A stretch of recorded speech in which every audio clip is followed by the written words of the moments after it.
Hello everyone. Welcome to this video lecture of subject Hospital and Clinical Pharmacy. In today's lecture, we are going to learn a chapter Drug Information Service and Drug Information Bulletin.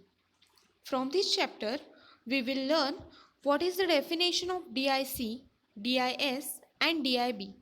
Also, we will study about source of information and abilities of DIS specialist and importance of DIBs. We will see the one by one. First, we will see the definition of Drug Information Center.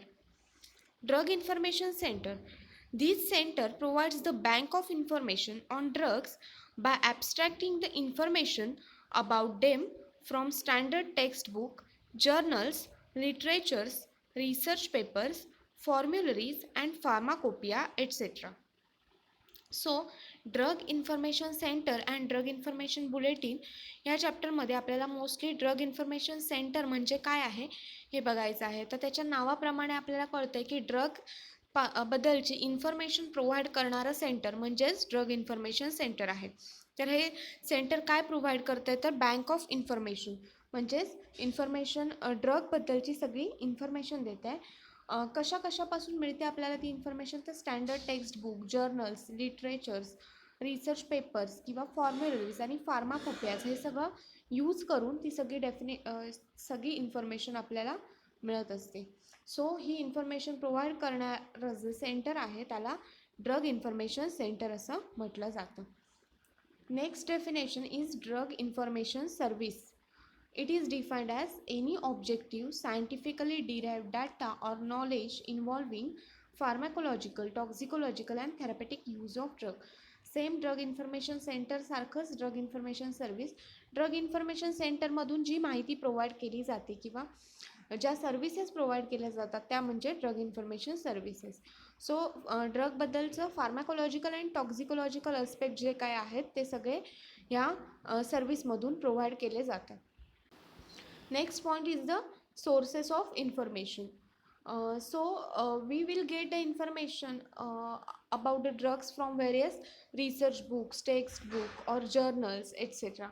So या सगळ्यामध्ये जी information आपल्याला मिळत असते ती कुठून तरी मिळवणं आधी गरजेचं असतं, त्याच्यानंतरच ती पब्लिश केली जाते. सो ती इन्फॉर्मेशन मिळवण्यासाठीचे वेगवेगळे सोर्स कोणते आहेत ते आपल्याला बघायचे आहेत.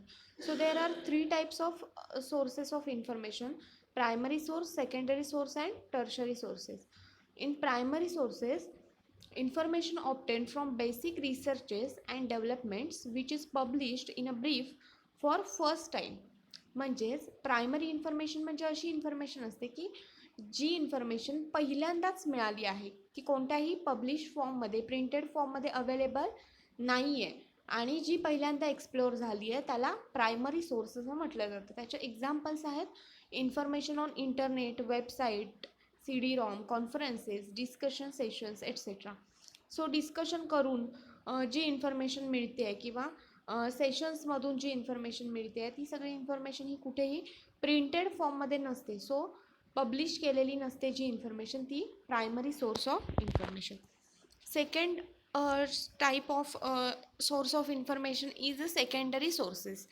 In this type of sources, information is obtained in the form of abstracts, journals, periodicals, references and official book is called as secondary sources. म्हणजे जी इन्फॉर्मेशन आपल्याला ॲब्स्ट्रॅक्टमधून किंवा टेक्स्टबुकमधून किंवा ऑफिशियल बुक्समधून, रेफरन्स बुकमधून मिळते आहे ती सगळी इन्फॉर्मेशन म्हणजे सेकंडरी इन्फॉर्मेशन. सो ह्याच्यामध्ये एक्झाम्पल्स म्हटले तर जर्नल्स अँड पिरियडिकल्समध्ये American journal of hospital pharmacy, Indian journal of hospital pharmacy. Then टेक्स्टबुकमध्ये काही एक्झाम्पल देता येतील, textbook of hospital pharmacy. Reference बुकमध्ये मर्क इंडेक्स आहे किंवा रेमिंग्टन्स फार्मास्युटिकल सायन्स आहे. फार्माकोपियाजमध्ये वेगवेगळ्या टाईपचे फार्माकोपियाज, फॉर्म्युलरीमध्ये नॅशनल फॉर्म्युलरी ऑफ इंडिया याच्यासारख्या सगळ्या फॉर्म्युलरीज इन्क्लूड केल्या जातात. सो ह्या सगळ्या सोर्सपासून जी इन्फॉर्मेशन आपल्याला मिळते आहे ती secondary information.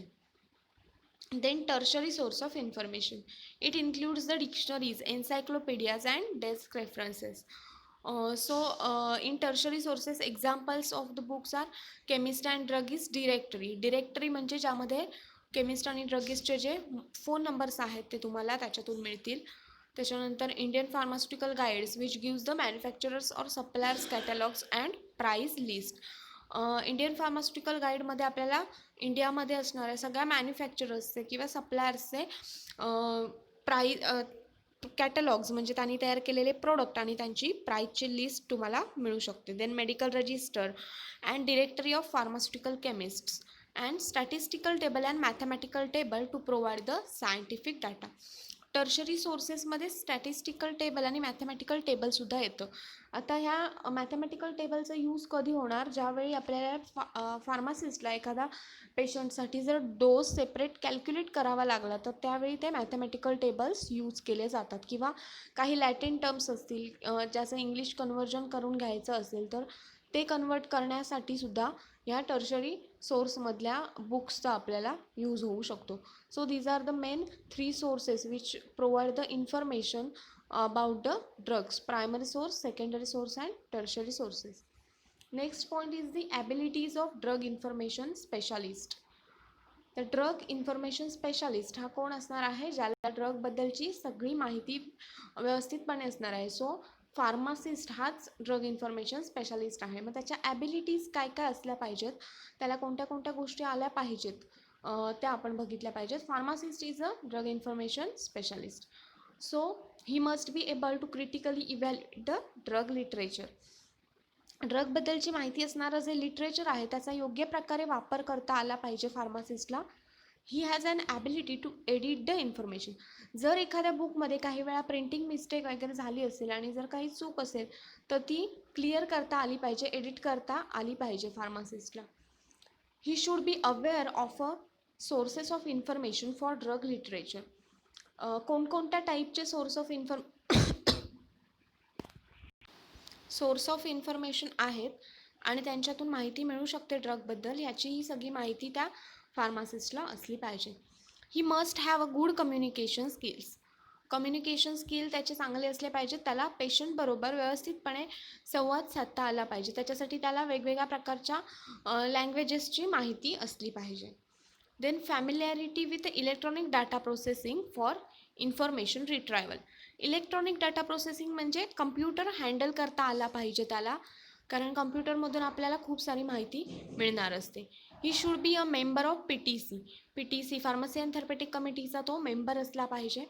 Then participation directly and indirectly in patient care by monitoring drug regimen.